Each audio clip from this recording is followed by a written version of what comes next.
You're listening to Convergence Church OKC, teaching and equipping through Word and Spirit. Here's your host, Michael Rowntree. Scotty Scheffler, anybody know who he is? He's the number one golfer in the world right now, and he was recently making waves, not just because of his golf performance, but because of his words in a press conference on the eve of the British Open, which is one of the biggest golf tournaments in the world.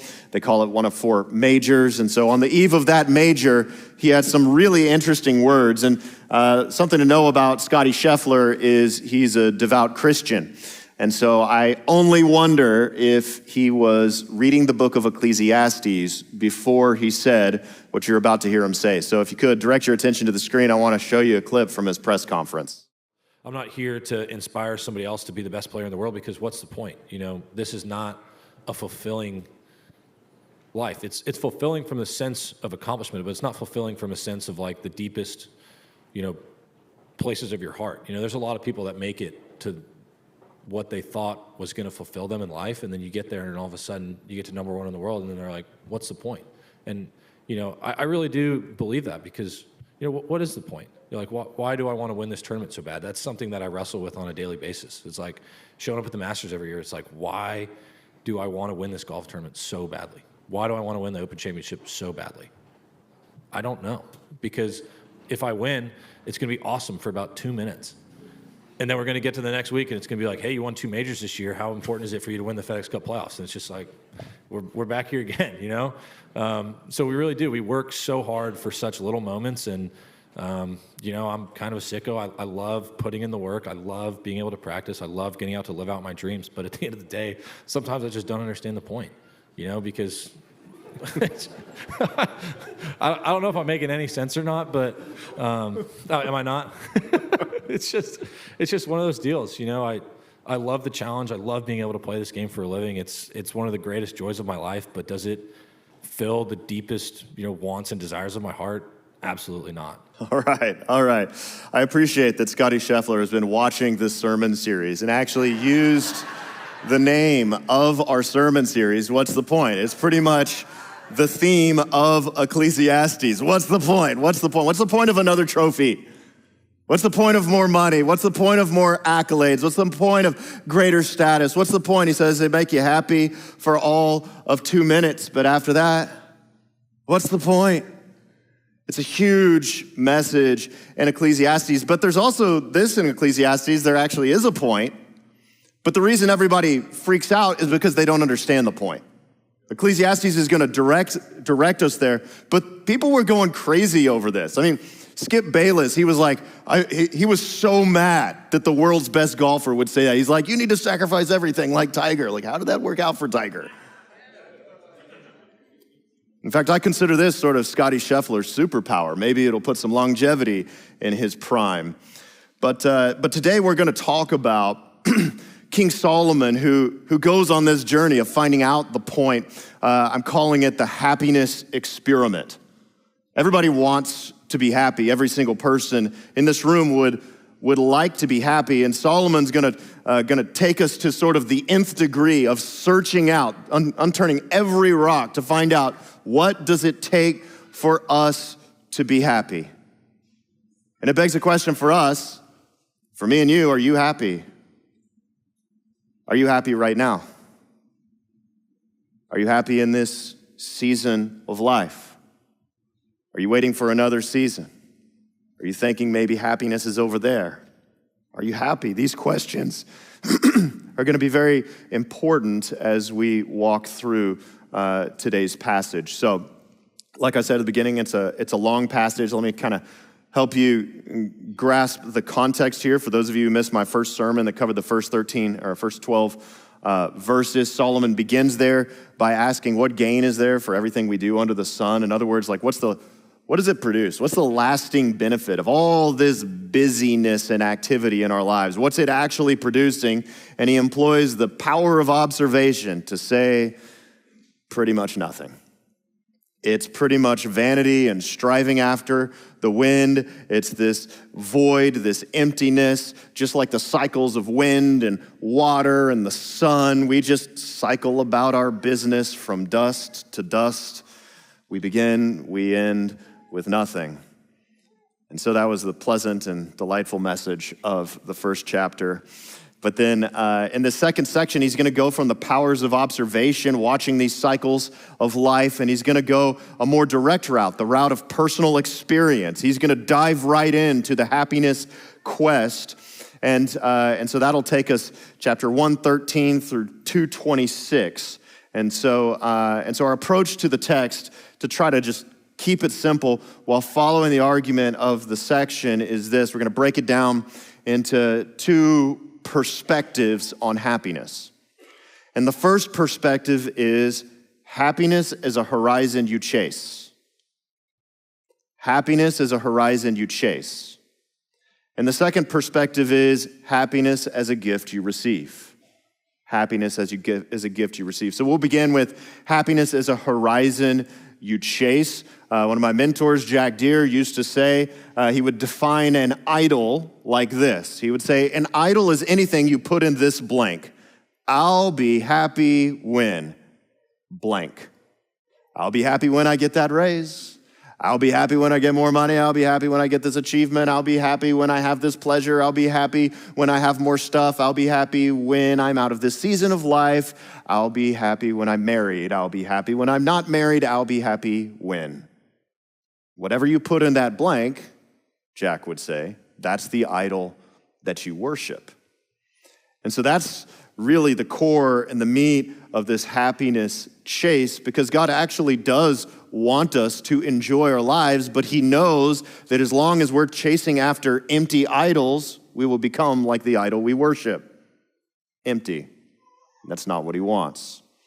And so Solomon introduces his quest in verse 13 when he says, "And I applied my heart to seek and to search out by wisdom all that is done under heaven. It is an unhappy business that God has given to the children of men to be busy with. I have seen everything that is done under the sun, and behold, all is vanity and a striving after the wind." So he's going to seek and search out. I'm going on this happiness chase. I'm going to investigate every clue, unturn every rock, and he says I'm going to do so by wisdom. Now, it's important to clarify that when Solomon uses the word wisdom here, he's not using it like in the Proverbs where you find wisdom. The beginning of wisdom is the fear of the Lord. He's not talking about the fear of the Lord rooted wisdom. He's talking about wisdom in a different way, essentially the world's best thinking. And one of the ways we know that is that in his happiness quest, he's listing out some of the things are sinful that he's pursuing. So we know it's not rooted in the fear of the Lord. For instance, he mentions his 300 concubines that he drank deep of intimate pleasures with. Not advisable, to say the least. In fact, certainly not rooted in the fear of the Lord. And so what he's trying to say when he says, I'm operating by wisdom, is not that I'm operating under the fear of the Lord in how I went about this happiness quest. What he's saying is that I'm going about it thoughtfully.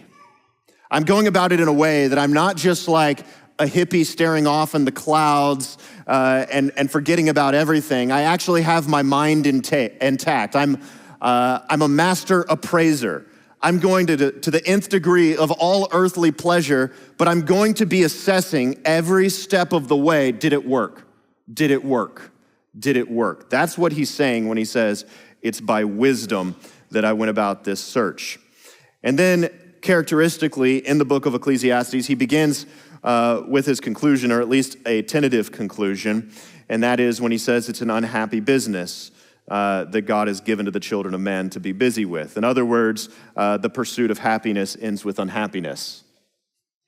And so he says it's vanity, it's striving after the wind, or as Scotty Scheffler's words, it's 2 minutes of pleasure that we derive from it, and then it's on to the next horizon. But to make matters worse here, he says it's an unhappy business that God has given to the children of man. Now just think about that for a second. Gee, thanks God. Thanks for the unhappy business you gave us all. Why in the world would God do that? Isn't God generous and loving and kind? Why would God give us such an unhappy business? Well, we get a little hint at it here when he says an unhappy business to the children of man. He doesn't say children of men, which he could have said, and it would have meant essentially the same thing. He says children of man. It's the Hebrew word for Adam. It's an echo of the curse in Genesis. It's a curse that we looked at last time we were in Ecclesiastes. It's a curse that hovers in the background of the entire book of Ecclesiastes, and the story was this: that God created Adam, the first man, as well as his wife Eve, and he put them in a perfect garden paradise. But that perfect garden paradise wasn't enough, because there was 10 million blessings in one forbidden tree with one forbidden fruit. And what did they do? They ate the fruit. They had all the happiness anyone could ever dream of, and they were chasing it over the horizon of forbidden fruit, and mankind has been chasing a horizon for happiness ever since.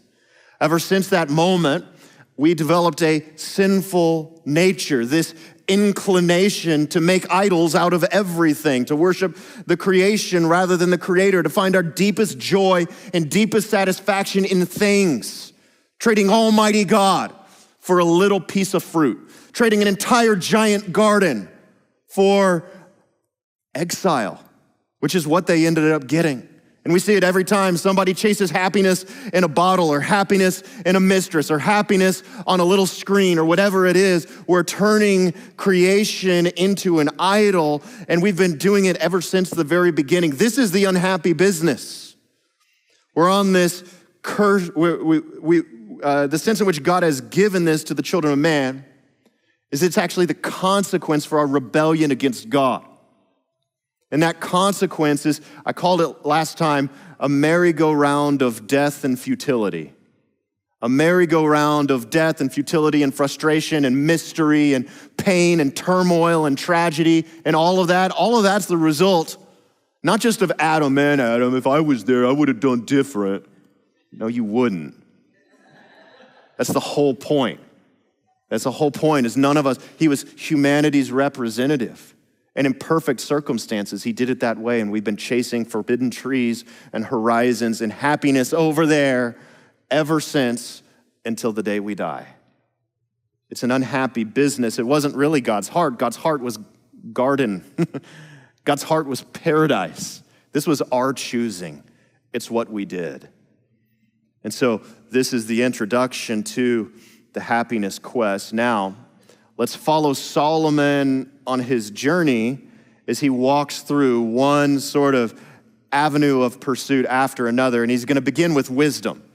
And again, by wisdom, we mean the world's best thinking. He'll pair it with knowledge here. Think education. And even when I say the world's best thinking, I don't even mean that in an entirely pejorative sense, in an entirely negative sense. The world has some pretty good ideas too. They also have some really bad ideas. We'll kind of see all of that unravel as we look at Solomon's search for wisdom.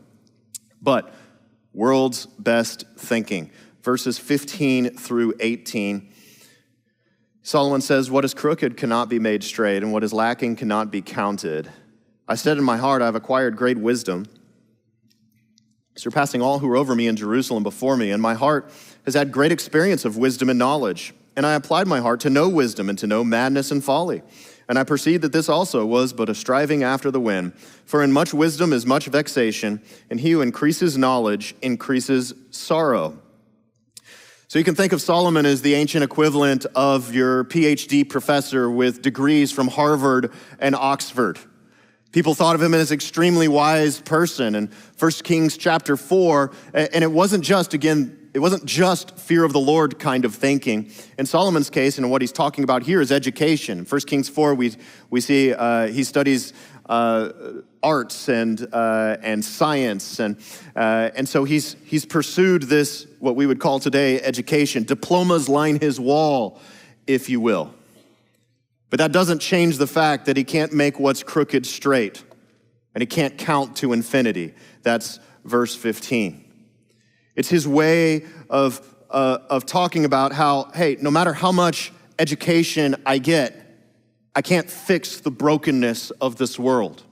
It's an infinite mystery to me, just like I can't count to infinity. No matter if I get really educated and I solve a new problem, guess what? There's another problem underneath that problem. And we've seen this happen again throughout history. And what Solomon's trying to drive home is, hey, no amount of education is going to get you off the merry-go-round. It's frustrating and painful and perplexing for all of us. No amount of your fancy book learning is going to get you there. It's not. It's a broken world, and it's an insane statement where he says, in much wisdom is much vexation, and more knowledge, more sorrow. It's like, wait, Solomon, are you really saying like the more we learn, the more sorrowful we become? He's trying to say you solve one problem and you discover another, and it's equally perplexing, if not more. You discover, nuclear power, we can energize our world. Yes, and we can blow each other up. You discover penicillin, what a wonderful cure. But then what do you know? Vaccine-resistant superbugs develop, and you got to develop new vaccines to try to take care of them. You discover, there's this huge problem of world hunger.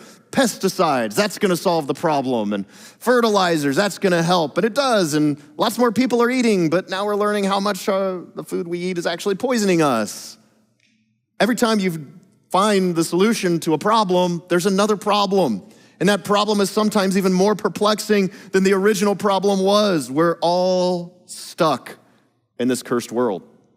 And no matter how much we learn, no matter how much education we have, there's still vexation, there is still sorrow, and there's no way out of it.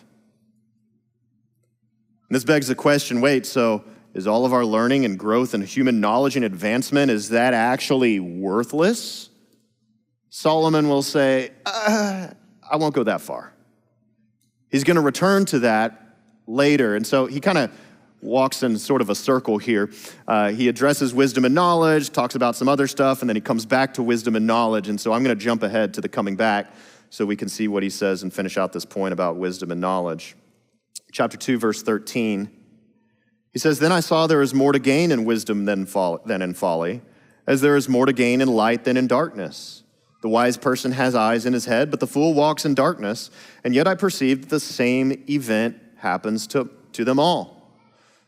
In other words, there is some value in the world's best thinking. There is some value in education and knowledge. The theological term we would give to this is common grace, the advancement of civilizations in society. It's a common grace, not just on the people of God, but on all humanity. There is some goodness to our advancements, despite the fact that there's sorrow and vexation with them. We can celebrate the fact that in 1970, 37% of people were starving compared with 8.2% of people in the world are starving today. Like, we're actually making progress. This is the result of a growth in education and knowledge and wisdom and understanding of how the world works. To have this kind of wisdom and knowledge and education is like having eyes in your head. It's like light over darkness. Solomon says there is some value in it. Education is good. But it's not the answer still. Because the same event happens to all of them, which is essentially his way, whether you're wise or whether you're a fool. Well, guess what? You die either way. Wise people die too. And even if you're a PhD, you cry the same tears. There's no way off this merry-go-round. We're all stuck under the curse of sin. For as long as we're alive in this life, we're stuck. Education won't save us. That's Solomon's first part of the happiness experiment. Now, the second part of the happiness experiment is it's going to be more rapid fire. He spends a little more time on wisdom and knowledge. And this rapid fire takes place in chapter 2, verses 1 through 11. You can see that it's an experiment. I'll actually use the word test here in our English Standard Version. Verse 1, "I said in my heart, 'Come now, and I will test you with pleasure. Enjoy yourself. But behold, this also was vanity.'" And that's sort of an introduction to many different kinds of pleasures that he's about to outline. Verse 2, "I said of laughter, it is mad, and of pleasure," contextually, the pleasure of laughter, "what use is it?" In other words, Solomon tried, in this painful, perplexing merry-go-round of death and fertility, I'm going to try to laugh my troubles away. And he comes to the conclusion that it's mad, that it's crazy. Comedians are kind of famous for this. Not sure if you've ever heard of the tears of a clown hypothesis. Have you ever heard of that before? It's the idea that sometimes the funniest people are really just masking their deepest inner pain. The late Robin Williams, who was hysterical and incredibly gifted, he basically says as much in this. He says, I think the saddest people always try their hardest to make people happy because they know what it's like to feel absolutely worthless, and they don't want anyone else to feel like that. Sadly, Robin Williams took his own life in 2014. Solomon says it's mad, it's crazy to think that you can mask your soul's poverty with laughter. It won't work. You can't just say, don't worry, be happy. You can't just laugh your troubles away. And so Solomon turns. He says, I'll try another pursuit, alcohol. Verse 3. He says, I searched my heart, how to cheer my body with wine, my heart still guiding me with wisdom. So he's saying, again, I'm not just the hippie in the clouds. I'm actually trying to decide, will it work? I'm mindful about this. How to lay hold of folly till I might see what is good for the children of man to do under heaven during the few days of their life. In other words, if I can't laugh my troubles away, can I drown them in drink? We can all think of many examples of people in our lives. Maybe we ourselves have tried that before. I didn't get to meet my grandfather for this reason.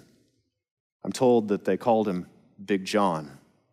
Big John was the father of 7, and he struggled with the principal's salary to pay for all of those children. And so he got another job. He started a business. Unfortunately, people didn't pay him back the debts they owed him. His business went belly up. Never had a drink in his life till he was 40 years old. By the time he was 57, he died of cirrhosis. My dad was 17 years old. I'll be happy when I have another drink. Only works until your next hangover or worse. It's vanity, striving for the wind. So Solomon turns to the next pursuit, projects and wealth. He'll elaborate greatly on these ones. Verse 4, he said, I made great works. I built houses and planted vineyards for myself. I made myself gardens and plants and planted them in all kinds of fruit trees, planted all kinds of fruit trees. I made myself pools with which to water the forest of growing trees. I bought male and female slaves and had slaves who were born in my house. Now, just quick note on that. Just if you read Revelation chapter 18, for instance, it makes very clear that slavery is inherently dehumanizing. Solomon is not putting out his lifestyle as something we should emulate. He's putting it out as a bad example we should learn from. And so but he lists slaves as possessions. He also had great possessions of herds and flocks, more than any who had been before him in Jerusalem. Also, I gathered for myself silver and gold and the treasure of kings and provinces. Solomon built more than probably any of us will ever build, and he definitely amassed more money than any of us will ever amass. It's hard to know exactly how much it would be put in today's standards, but I have read estimations of Solomon's net worth being $1 to $2 trillion. Imagine a trillionaire. If you're just a billionaire, if you just have $1 billion, you could buy a Toyota Camry every single day for the next 90 years before you exhaust your wealth. You're like, why would I do that? I'd buy Cybertrucks. Times it by 1,000, 9,000 years of daily Toyota Camrys to spend it's obviously just a stupid amount. I'm reminded of Jim Carrey's quote, I think everybody should get rich and famous and do everything they ever dreamed of so they can see that it's not the answer. All is vanity, striving after the wind. If you're going to make these things ultimate, if you're going to make these things a horizon that you're chasing after, you will grasp it only to find it's wind you can't put in your pocket. And in fact, it's wind you can't even catch anyway. And so that's what Solomon is trying to show. In each of these pursuits, he became so mega wealthy, he became so mega successful, and it didn't matter at all. Next, he turns to art. Short section of verse 8. Verse 8, he says, I got singers, both men and women, and I was kind of laughing about this, like who just like gets singers? Solomon does. He lived in an age pre-radio. He didn't just pop in his AirPods and start listening to tunes. He's like, I really like music, but it's, I don't want to wait for the next live event. I'll just have an orchestra on the ready so that anytime I snap my fingers, they will be my personal live radio. That was Solomon, and it didn't satisfy. There are art lovers out there. If I just get this next piece of art, or if I can just write that next hit tune, look at all the famous musicians and where their lives went. Oftentimes, they were train wrecks. Art will not satisfy. And then he looks to the last one, in the last part of verse 8, he also had many concubines, the delights of the sons of men. He's talking about sexual pleasure. Concubines were basically like second-tier wives. Now, I told you that his search by wisdom was not wisdom rooted in the fear of God. Genesis chapter 2 models monogamy, one husband, one wife. And then when it came to kings, Deuteronomy chapter 17 says, hey, kings, you specifically, more than everyone else, everyone should have just one wife or one husband, but you, kings specifically, especially stay away from it. Especially stay away from this cultural norm of polygamy and having lots of second-tier wife concubines. Stay away from it. And Solomon says, you know what? Caution to the wind. I'm going to get 700 wives and 300 concubines. Geez, Solomon. And he says he had this delights to the nth degree, and it didn't matter. It was all vanity. This brings us to his conclusion, to this happiness search over the horizon. So I became great and surpassed all who were before me in Jerusalem. Also, my wisdom remained with me. And whatever my eyes desired, I did not keep from them, and I kept my heart from no pleasure. For my heart found pleasure in all my toil, and this was my reward for all my toil. Then I considered all that my hands had done, and the toil that I had expended in doing it, and behold, all was vanity, and striving after the wind, and there was nothing to be gained under the sun. What makes Solomon's experience so valuable, besides the fact that it appears in the Bible, that's enough to make it valuable, but what makes it valuable additionally is that Solomon reached the mountaintop. He wasn't giving us his perspective from the bottom of the barrel, which is a limited perspective. Mountaintops give you great views. Solomon reached the height of fame, the height of pleasure, the height of achievement, the height of wealth, the height of every height that you could possibly imagine. And he got up to the mountain and he looked around and he saw more mountains, ranges as far as you can see. And then he looks back down and he sees all these people trying to climb to the top. He's like, you're never gonna reach this top. And even if you do, you think that next ledge is gonna make you happy? It's not. Even if you reach where I've reached here, let me just save you some time. It's not gonna make you happy. It's not gonna work. There's a value in hearing from someone who reaches the top so that they can tell us, hey, I've actually reached the top, and it's not what I thought it would be.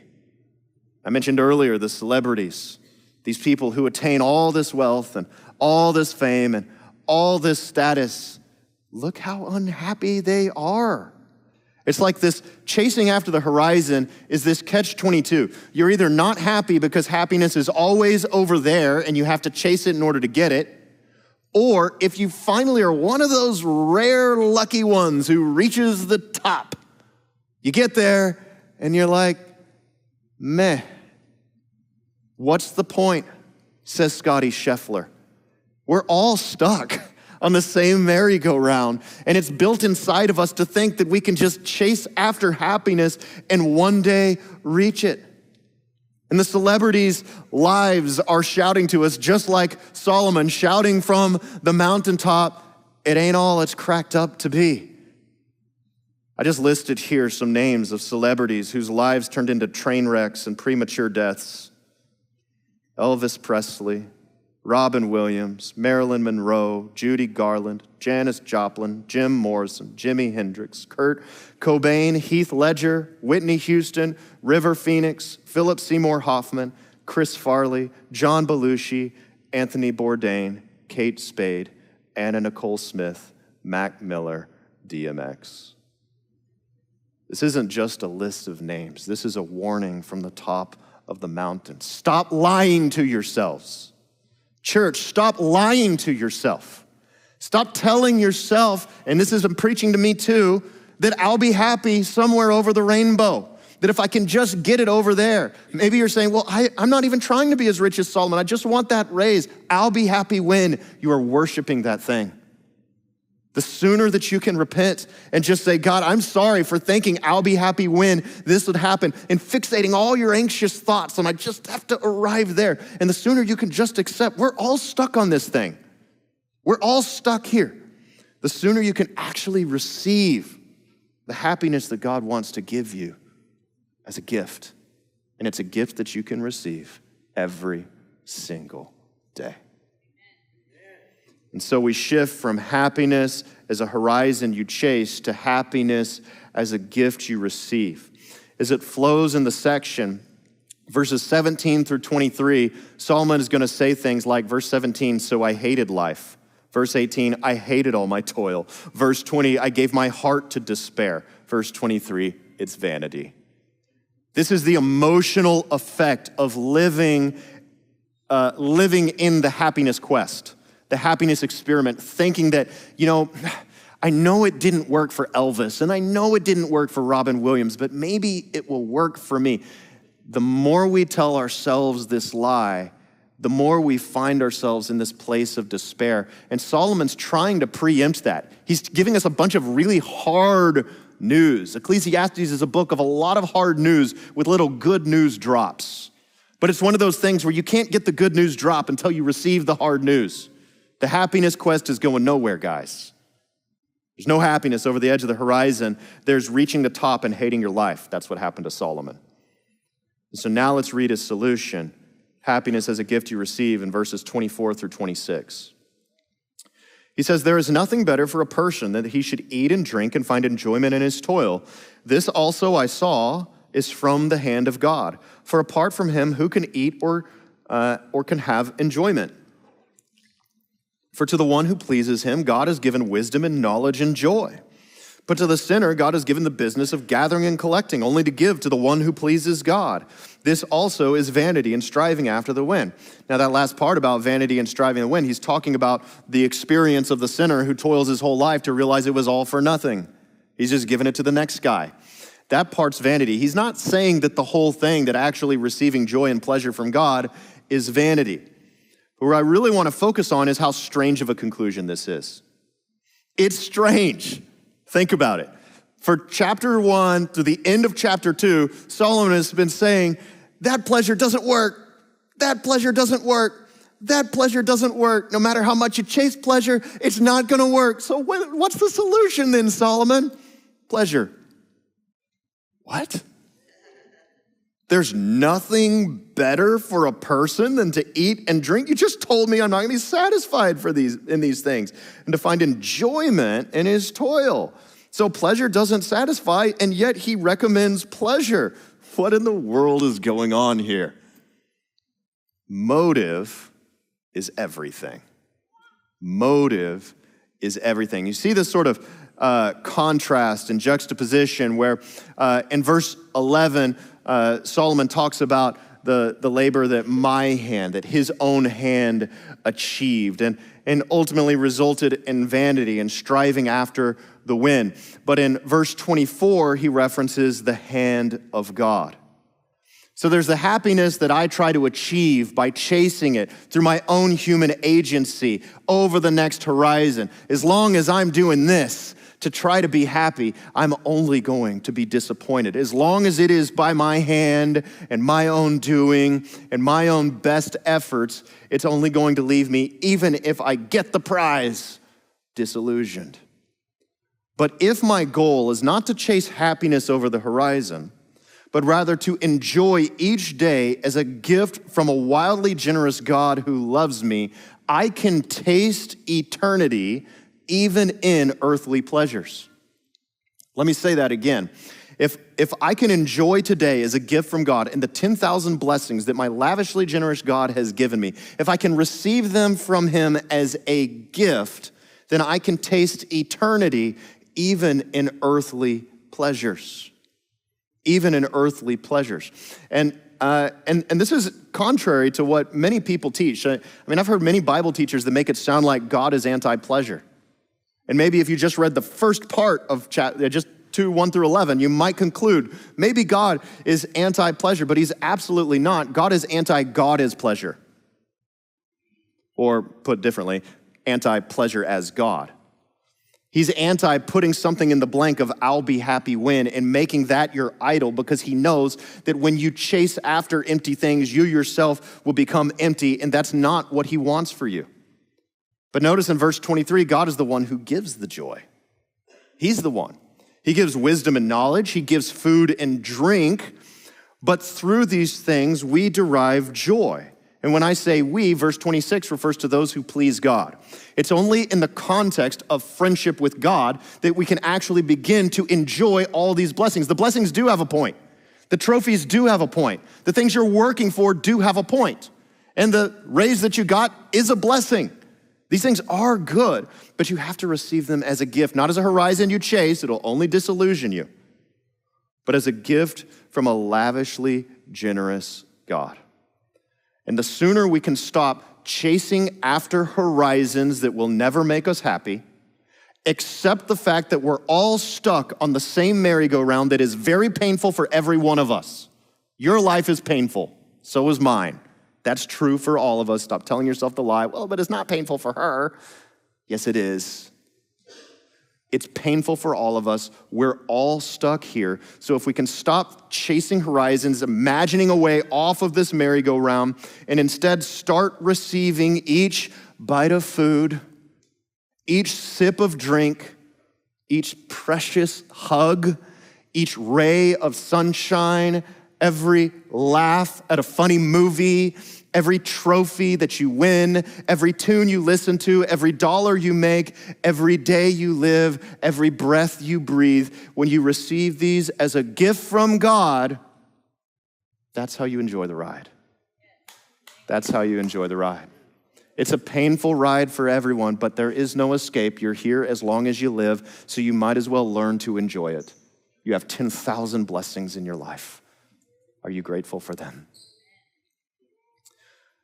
Underneath the sort of underlying assumption of this conclusion from Solomon is that God is not a miser, but he is the ultimate giver. That's why I say he's not anti-pleasure, he's the giver of pleasure. He's not a killjoy. God the Son was killed for your joy. Where we see the generosity of God is where all these 10,000 daily blessings ultimately point us, is to the God who's so lavishly generous, he actually gave us his one and only Son. When I pray that each Sunday, God, thank you for your lavish generosity, it's as much a prayer as it is a reminder for my own soul. Because in my own soul, I start to believe this I'll be happy when lie. I start to complain about how hard my merry-go-round is. I start to whine in my own head. And you guys don't know this about me, but my family knows this about me because they're around me all the time. I'm kind of a complainer. It's not usually the loud complaints of shouting and cussing. It's more like, if you ever saw the Looney Tunes, Mike referenced Looney Tunes earlier. You remember Sylvester the cat, those of you who grew up with that? Suffering succotash. I'm just mumbling under my breath. I can't believe that person did this, and I can't believe this happened. I do that a lot. I feel really convicted about it. Philippians 2:14 says, do everything without complaining. It's actually sinful. It reflects a heart that's not grateful. And God gives us these 10,000 blessings, and each of these blessings is just the tiniest of a thing compared to the greatest blessing of all. God the Son.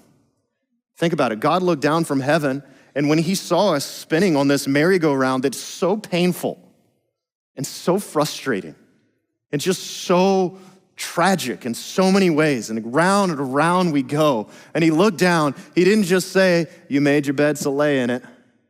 He didn't do that. He didn't just say, well, you reap what you sow, even though it's true. He didn't do that. Instead, he looked down from heaven, and he said, I'm chasing after you. And God the Son left heaven, and he chased us down to the earth, and he chased us all the way to the cross, where he paid the penalty for our sins so that we could one day get off this merry-go-round through his resurrection from the grave. And one day we'll rise with him, and it'll be a whole brand new paradise, and we won't have this constant chase and drive, and we won't have this painful merry-go-round. And you say, but yeah, Michael, that's one day. It's not today. Yes, but today you can thank Jesus for that.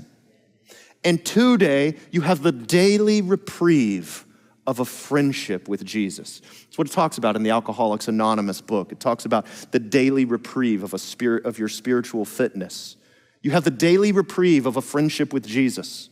You're not going to escape the merry-go-round yet, but you have the daily reprieve of friendship with him. You have that every day. You can thank him every day until the final reprieve when Jesus comes back and we all rise with him. I just think about how Christianity is so much different from everything else. The secular religion, they don't call it a religion, but secularism tells us if you get enough, if you get more, you'll finally be happy. Even other religions teach us if you do more, maybe at the end God will accept you, or maybe at the end you'll reincarnate to something better, or maybe at the end you'll achieve to paradise or whatever it is. But Christianity says, no, it's actually not about the chase. It's not about you chasing things to be happy. It's not even about you chasing heaven. It's about the God who chased you from heaven to earth. And once you rest in that friendship, that's when you experience true joy, because Jesus is the ultimate gift. And that's what people didn't understand what Scotty Scheffler was talking about. He was trying to say this stuff, it's not ultimately satisfying, but Jesus is. Because we don't get enough by getting more. We get enough by getting Jesus. And the way we get Jesus is we just receive him freely as a gift. And when we enjoy him first, we enjoy everything else more.